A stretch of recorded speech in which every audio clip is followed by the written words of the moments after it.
Good morning, everybody. Thank you for having me. Thank you for the invitation. Just to correct one thing, unfortunately, I'm not Microsoft Director for Public Sector, Middle East, Africa, and Europe, because that would be a great job to have. I'm only responsible for technology innovation for the public sector, which means I'm looking at all these new things that come up, whether it's social media, whether it's cloud computing, whether it's new devices, and help our customers and help our partners understand how these new technology trends will actually affect public sector and government in particular.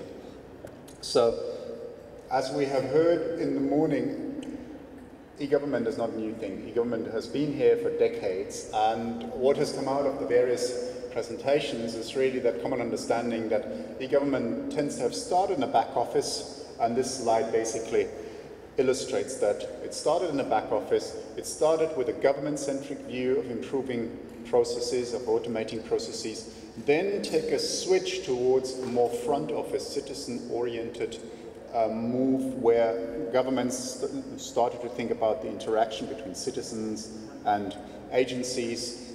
And now we're at another change point where actually we give out some of the driver, the responsibility and the driving power to our citizens. So instead of just being citizen-centric, we become citizen-driven. So citizens ideally tell us as governments where they would like us to go and prioritize. Interesting enough, this is not my slide, you see this nice green curve saying this will extend the value and actually the costs will go down. You may think this is a consulting slide, and actually it is a consulting slide, but nevertheless I thought it was quite useful. Now, 2 weeks ago I was with the Ministry of Interior in Austria, and it was very interesting in terms of the conversation we had around e-government.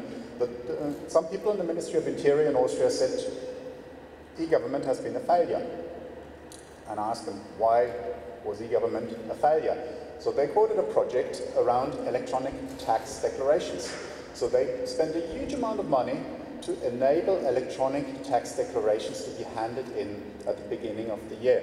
And as reality shows up and they started to measure the service, less than 30% of the citizens actually used the electronic service. 70% plus still used the old service. So the takeaway is, from a money perspective, the project did not reach the critical mass and did not actually replace the traditional channel. And I would bring this up just as a takeaway. When you put any new e-service up, measure it and think about what the uptake is and really define these success criteria, because when we look across Europe, and this is a chart where you see the yellow bars of e-service availability versus the green bars, which is e-service take-up, we are actually seeing a great lag or even problem in the uptake of all these new cool e-services that we spend all our money on. So there's really the question, is this an effective model, and is this the right model to move forward into the future? So I would argue, and we have heard a lot from the previous speakers, that there is a lot of special challenges and special environments for each and every government, but there are also more commonalities between all governments around the region and even around the world. And I go with Obama, who actually, in my view, is a very, very smart person in embracing technology into his government strategy on the way to what he calls an open, collaborative, transparent, participative government, and try to distill now a couple of the components or dimensions out that we see in pretty much every country around Europe, Middle East and Africa, and also beyond there, where governments at the moment look at further improving effectiveness in increasing the transparency and increasing the satisfaction with their e-service delivery. So the first point I would make, and it has come up in the previous presentations, is really around accountability and transparency. And for me, this goes two ways. The first question is, how can you, as my colleague pointed out, how can you manage any kind of service if you don't measure it? So how can you implement a measurement system, a KPI, a key performance indicator system that allows government agencies to measure what they are doing and therefore to improve their operations? But I don't think it should stop there, and I believe that this measurement has to be externalized. At the end of the day, governments are there to service us as citizens. So we as citizens are the stakeholders of the governments, and therefore in terms of transparency and accountability to citizens and stakeholders, I would demand that these KPIs need to be open. So I would demand that systems become externalized, that we as citizens can monitor how effective the government is in delivering these services.